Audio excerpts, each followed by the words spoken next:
کیا یہ مسلمہ حقیقت ہے کہ ہم اسی آدم کی اولاد ہیں جس کا ذکر قرآن مجید میں ہے، یا کہ ہو سکتا ہے کہ ہم اس سے پہلے کسی آدم کی اولاد ہوں؟ اس سے پہلے جو آدم تھا، کیا یہ ممکن نہیں کہ وہ آدم بھی اسی کی اولاد ہو جس کا ذکر کر رہے ہیں آپ؟ تو یہ کسی طرح کا سوال ہے کہ ایک عیسائی نے سوال مجھ سے کیا تھا کہ جب ہم سب کہتے ہیں کہ ہم حضرت آدم علیہ السلام کی اولاد ہیں، تو حضرت آدم علیہ السلام کے تو صرف 2 بیٹے تھے، ایک حابیل اور قابیل. تو حابیل نے قابیل کو قتل کر دیا تھا، تو پھر یہ نہ کوئی عورت تھی اور نہ کوئی اور آدمی تھا، تو ہم نسل کس طرح چلی ان کی آگے؟ عیسائی نے کیا تھا سوال. جی ہاں. ہاں، تو عیسائیوں نے جو بائبل میں جواب دیا وہ نہیں اس نے اس کو آپ کو بتایا؟ نہیں، اس نے وہ مجھے کہا تھا کہ ان کے صرف 2 ہی بیٹے تھے. اور نہیں، بائبل نے ایک اور بھی بتائی یہ بات. وہ کہتے ہیں کہ یہ کہتی ہے بائبل کہ پھر انہوں نے وہ نکال دیا تھا اس ملک سے، دیش نکالا ملا جس نے قتل کیا تھا اس کو، اور وہاں خدا کی بیٹیاں تھیں، ان سے شادی ہوئی تھی اس کی، اور ان خدا کی بیٹیوں سے بھی آگے بچے چلے تھے. تو یہ غریب کہانیاں ہیں، یہ جو لغو قصے ہیں سارے. اصل بات یہ ہے کہ یہ خیال کہ حضرت آدم جو نبی ہیں ان سے ساری نسل چلی ہے، یہ کوئی دعویٰ ہی نہیں کیا قرآن کریم نے. قرآن کریم تو انسان کی پیدائش کا ذکر ایک آدم کے طور پر کرتا ہے، اور نبی کی آمد، اس کی بعثت کا ذکر ایک آدم کے طور پر کرتا ہے، اور یہ 2 چیزوں کو الگ الگ بیان کرتا ہے. قرآن کریم سے قطعی طور پر ثابت ہے کہ حضرت آدم علیہ السلام سے پہلے انسان موجود تھے، اور حضرت آدم علیہ السلام بھی ان کی پیداوار تھے، پہلے انسان نہیں تھے. اور یہ بھی بات قرآن کریم کہیں نہیں کہتا بائبل کی طرح کہ حضرت آدم کی پسلی سے کاٹ کر اللہ تعالیٰ نے ہوا بنائی، بلکہ قرآن کریم تو بڑا کھلم کھلا یہ اعلان کر رہا ہے کہ انسانی زندگی پہلے سے موجود ہے، اور حضرت آدم اور مرد اور عورتیں دونوں ہی یہ ان میں سے نکلتے چلے گئے ہیں آگے. چنانچہ وہ آیت جو نکاح کے موقع پر پڑھی جاتی ہے اس میں بھی یہ وضاحت موجود ہے. پہلی آیت میں یا ایھا الناس اتقوا ربکم الذی خلقکم من نفس واحدۃ وخلق منها زوجها وبث منهما رجالا کثیرا ونساء. انسان کا ذکر سے پہلے اللہ فرماتا ہے کہ ہم نے زندگی کو ایک نفس واحدہ سے پیدا کیا، پھر اس نفس واحدہ سے جوڑا بنایا، اور ان سے جب وہ جوڑے بن گئے، زندگی جوڑے بن گئی، تو جوڑوں میں سے پھر ہم نے انسان کو پیدا کیا، مرد کو بھی اور عورت کو. حضرت آدم مرد تھے کہ نہیں؟ وہ خدا فرماتا ہے جوڑے سے پیدا ہوئے تھے. حضرت حوا عورت تھی نا، تو اللہ فرماتا ہے کہ عورتوں کو ہم نے جوڑوں سے پیدا کیا. تو معلوم ہوا کہ زندگی کی کوئی ایسی شکل پہلے سے موجود تھی جو جوڑوں میں منقسم ہو چکی تھی، اور ان سے آگے پھر انسانی پیدائش کا سلسلہ شروع ہوا ہے. یعنی خدا نے ترقی دے کر زندگی کو ایسی حد میں داخل کر دیا جہاں وہ انسان کہلا سکتا ہے. رہا آدم کا معاملہ، تو حضرت مسیح موعود علیہ السلام نے تو بڑی وضاحت کے ساتھ اس بات پر روشنی ڈالی ہے کہ ضروری نہیں ہے کہ ہر خطہ ارض کا انسان حضرت آدم ہی کی اولاد ہو.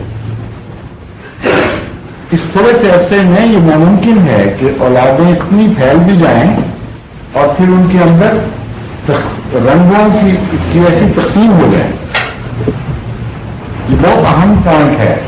اس لیے علماء کے بجائے اپنی جہالت کی وجہ سے عام علماء مطلب ہے یہ باتیں نہیں جانتے، حالانکہ قرآن کریم اشارے کرتا ہے.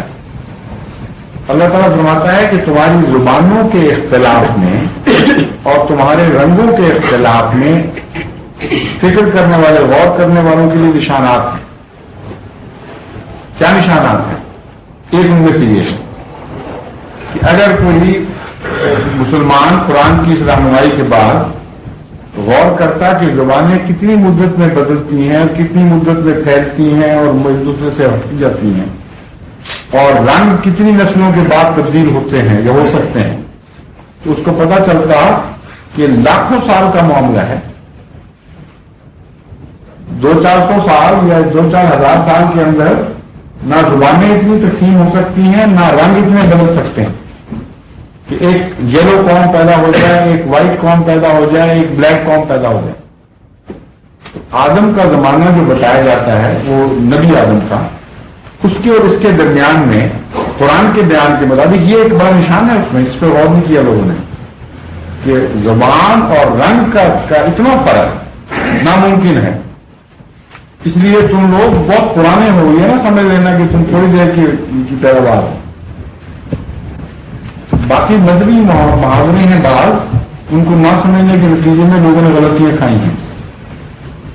آدم سے ایک مراد تو یہ لی جا سکتی ہے وہ پہلا شخص جس کو انسان کہا جا سکتا.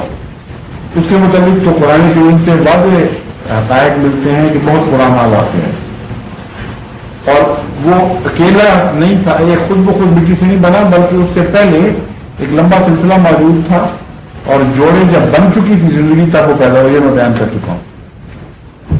دوسرا آدم ہے نبی آدم. وہ نبی آدم جو ہے وہ پہلے کسی آدم کی اولاد تھا، جس طرح کہ میں نے آپ سے کاؤنٹر سوال کیا تھا.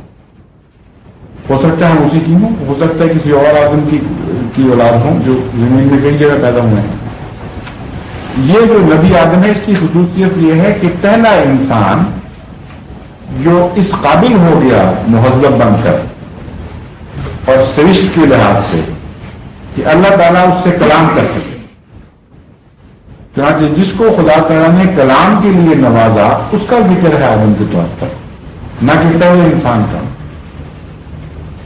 چنانچہ اس کی تخلیق کے مراحل مکمل ہو جاتے ہیں اس کے نبی بننے سے پہلے.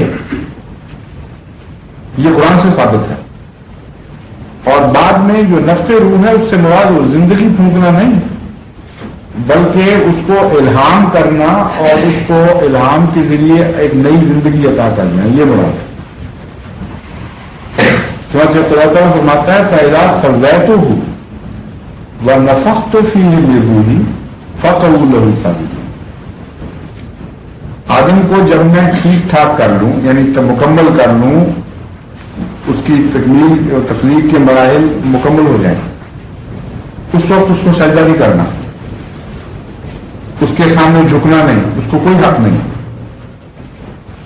فَإِذَا وَنَفَخْتُ فِيهِ بِرُوحِي، جب میں الہام کروں پھر تمہیں جھکنا پڑے گا.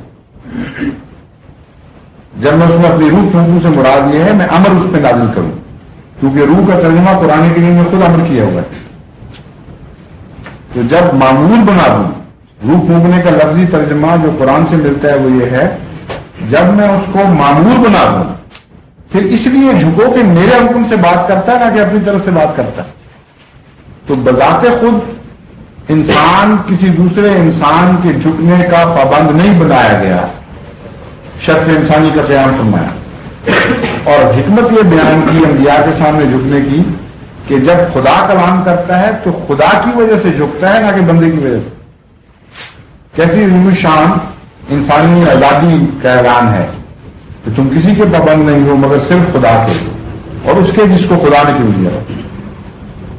یہ وہ مضامین چونکہ بیان ہوئے ہیں خدا تعالیٰ کی طرف سے نہایت عارفانہ، اور اکثر بیچاروں کو علماء کو بعض بڑے عارف باللہ علماء بڑے بزرگ گزرے ہیں پہلے، لیکن اس زمانے میں ان کی کمزوری یہ تھی کہ ان کو دنیا کی سائنسز کا یا علم نہیں تھا، یا سائنسز خود ہی اتنی پیچھے تھی کہ دنیا کا ایک بڑا مجبور سا تصور تھا. ان پر کوئی حرف نہیں ہے، ان کی عزت میں کوئی حرف نہیں آتا جب وہ غلطیاں کرتے ہیں، کیونکہ انسان زمانے کے علم کے مطابق بات کرتا ہے. بڑے بڑے متقی بزرگ گزرے ہیں لیکن اس لیے نہیں پا سکے ان حکمتوں کو کہ اس وقت زمانے کا علم انسان کا دنیاوی علم ابھی مکمل نہیں ہوا. حضرت مسیح موعود علیہ السلام کے دور میں آ کے یہ دونوں باتیں ایک دوسرے کے ساتھ ٹیلی کر جاتی ہیں، متوازی ہو جاتی ہیں. حضرت مسیح موعود علیہ السلام کو اللہ نے روحانی علم کے لیے اس وقت چنا جبکہ انسان کا علم بھی بہت ترقی کر کے ایک نئے دور میں داخل ہو گیا، تو قرآن کے یہ حقائق جو ہیں وہ کھلنے شروع ہو گئے خدا تعالی کی طرف سے۔ اور اب جو غلطی کرتا ہے مولوی اس پر حرف ہے ضرور کہ آسمان سے بھی روشنی آ گئی، زمین کی روشنی بھی پھوٹ پڑی، نور علی نور کے منظر پیدا ہو گئے، اور یہ بیچارے ابھی بھی پرانے زمانوں میں بس رہے ہیں، ان کے اوپر حرف ہے نہ کہ پرانے لوگوں کے اوپر۔